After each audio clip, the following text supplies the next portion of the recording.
Hello dear student, Sanskrit के paper के बाद अब आपका अगला पेपर और लास्ट पेपर विज्ञान का है। तो अपन अब विज्ञान की तैयारी करते हैं। तो विज्ञान की तैयारी आपको जो मध्य प्रदेश शासन के द्वारा निदानात्मक कक्षा हेतु मॉड्यूल जारी किया गया है, इससे मैं आपको बहुत ही इम्पोर्टेंट क्वेश्चन बताने वाला हूँ। तो आप इसी में से याद करते जाइए इनके आंसर और क्वेश्चन को भी देखते जाइए कि कौन सी मोस्ट इम्पोर्टेंट क्वेश्चन है, ठीक है ना। तो क्या बोलते कि सबसे पहले आप इसमें कक्षा 9वीं का जो ब्लूप्रिंट है उसमें जो पहला लेसन है हमारे आसपास के पदार्थ, उसमें से 6 नंबर का आना है। क्या हमारे आसपास के पदार्थ शुद्ध हैं, इसमें से 7 नंबर का। परमाणु एवं अणु, इसमें से 7 नंबर का। परमाणु संरचना 7 नंबर का। जीवन की मौलिक इकाई 6 नंबर। ऊतक 7 नंबर। गति 8 नंबर। बल एवं गति के नियम 6 नंबर का। गुरुत्वाकर्षण कार्य एवं ऊर्जा में आपका 5 नंबर का। कार्य एवं ऊर्जा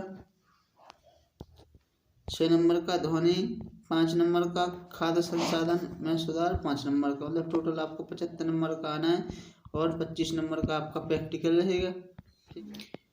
अध्याय जो पहला है विज्ञान कक्षा 9वीं का अध्याय पहला है हमारे आसपास के पदार्थ। तो इसके मैं इम्पोर्टेंट क्वेश्चन बताते जा रहा, आप इनको अच्छे से याद कर लीजिए।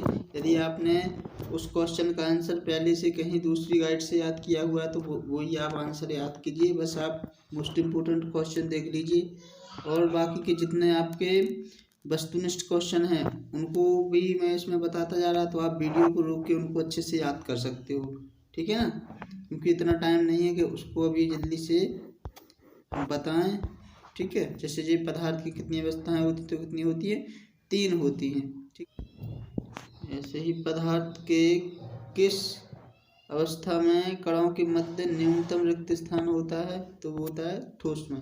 तो आप इनको अच्छे से याद कर लीजिए, ठीक है। इनके नीचे आंसर आपको दिख रहे हैं, ठीक है। क्वेश्चन ऊपर दिख रहे हैं, नीचे आंसर दिख रहे हैं, तो इनको आप याद करते जाइए। रिक्त स्थान भी आपको दिख रहे हैं, इनके आंसर आप वीडियो को थोड़ा सा रोक के पॉज करके आप इनके आंसर जल्दी से याद कर लीजिए। एक शब्द एक वाक्य में उत्तर दिए गए हैं, इनको भी आप याद कर लीजिए। इसके बाद लघु उत्तरीय क्वेश्चन आपको याद करना है, ठीक है। वाष्पीकरण की गुप्त ऊष्मा से क्या समझते हो, संगलन की गुप्त ऊष्मा से क्या समझते हो। ये 2 क्वेश्चन आपको याद करना है, जिन पर मैं जितने क्वेश्चन पर मैं टिक करते जा रहा आप उनको भी अच्छे से याद करते जाइए, उन्हीं में से आपके पेपर में आ जाएंगे। वाष्पन या वाष्पीकरण से क्या समझते हैं, ये बहुत ही इंपॉर्टेंट क्वेश्चन है, ठीक है ना।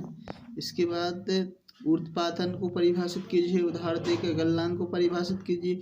गलनांक एवं क्वथनांक में अंतर आपका 2 या 3 नंबर में आ सकता है, ठीक है ना। गर्मियों में मटके का जल ठंडा क्यों होता है, बहुत इंपॉर्टेंट क्वेश्चन है ये।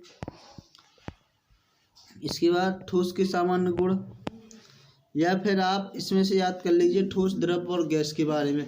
तो आप जितने पॉइंट दिए हैं इनको याद कर लोगे तो आपके ये अंतर भी याद हो जाएंगे और गैस, द्रव और ठोस के आपको गुण भी याद हो जाएंगे।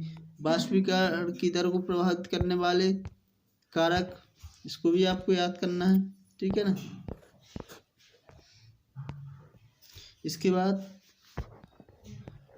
निम्नलिखित तापमानों को किसमें, केल्विन इकाई में परिवर्तित करना है, ठीक है ना। तो आप इसमें क्या करते जाओगे, 273 जोड़ते जाओगे। किसमें दिया गया है, ये सेल्सियस में दिया गया है। केल्विन में करना है तो कितना जोड़ोगे, 273 जोड़ते जाओगे, तो आपका इनका आंसर आ जाएगा। इसके बाद जो दूसरा लेसन है, क्या हमारे आसपास के पदार्थ शुद्ध हैं, तो इसके आप सबसे पहले क्या देख लीजिए, वस्तुनिष्ठ क्वेश्चन, ठीक है, यहाँ से लग गए, ठीक है। और इनके आंसर आप अच्छे से याद कर लीजिए, नीचे आपके आंसर दिख रहे हैं, ठीक है। तो इनको आप अच्छे से याद कर लीजिए, रिक्त स्थानों को कर लीजिए, इसी में दिए गए हैं। और यदि आपके पास परीक्षा अध्ययन या कोई भी गाइड है तो उसमें से भी आप प्रैक्टिस करते जाइए अच्छे से। सही जोड़ियों की याद कर लीजिए, सप्तशती को याद कर लीजिए। इसके बाद अति लघु उत्तरीय क्वेश्चन शुद्ध पदार्थ क्या है? क्या हमारे आसपास के पदार्थ शुद्ध हैं? मिश्रण से क्या समझते हो? मिश्रण कितने प्रकार के होते हैं? इनको अच्छे से याद कर लीजिए। विलयन क्या है? तत्व किसे कहते हैं? यौगिक किसे कहते हैं? ठीक है, इनके आंसर बिल्कुल अच्छे से याद कर लीजिए। इसके बाद मिश्रण और यौगिक में अंतर, इसको बिल्कुल महामोस्ट क्वेश्चन है, याद कर ही लीजिए इसकी। ठीक है ना, कि दो से अधिक शुद्ध पदार्थों के द्वारा बिना रासायनिक क्रिया के निर्मित पदार्थ मिश्रण कहलाता है। दो से अधिक तत्वों के रासायनिक क्रिया के फलस्वरूप निर्मित पदार्थ यौगिक होता है। ठीक है ना, मिश्रण में घटकों के गुण विद्यमान होते हैं, इसमें घटकों के गुण सदैव भिन्न होते हैं। इस मिश्रण में घटकों को भौतिक विधियों के द्वारा सुगमता से पृथक किया जाता है। यौगिक में घटकों को भौतिक विधियों के द्वारा पृथक नहीं किया जा सकता है। मिश्रण का संगठन परिवर्तनीय होता है, यौगिक का संगठन सदैव कैसा रहता है? स्थायी रहता है। तो आपको इतने कर लेना है। इसके बाद रासायनिक और भौतिक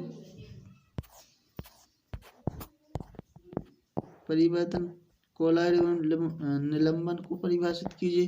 कोलाइड के 4 गुण लिखिए। ठीक है,